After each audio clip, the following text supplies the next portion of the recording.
Miezi 4 ambayo imepita, rais amenipatia kibarua ingine.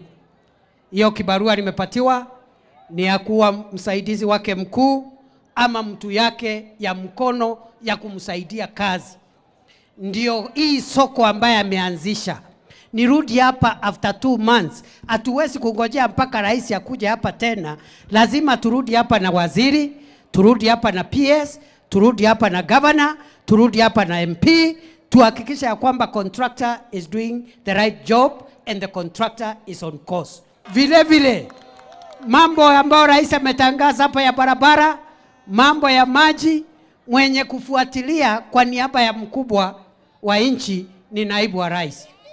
Sasa hii kazi ya heshima kubwa rais amenipatia. Ati sasa kuna watu nilikuwa nasikia hapo ati wakifanya mambo ya mizaha kwa ma TV na maredio. Ati wananiita Mr. Yes Man. Simulisikia hiyo maneno? Ati Mr. Na mimi nikashangaa. Nikashangaa sana, hata nikafikiria hao ni watu wa aina gani. Nikafikiria sikupata jibu. I don't understand what kind of people are these. Kwa sababu mimi vile naelewa. Si nimesema vile nilikuwa nimeelewa kazi yangu ya security. Kazi yangu ya security ni kuwa frontline. You lead from the front.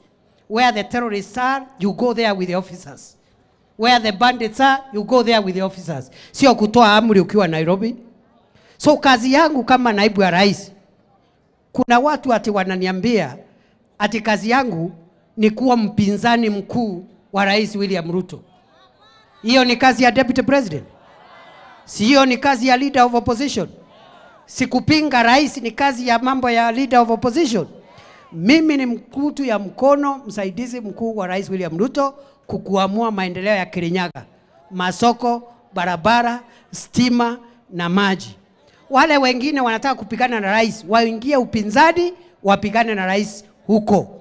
Si namna hiyo? Niendelee nisiendelee? Nisaidie William Ruto? Nikuwe mtu yake ya mkono?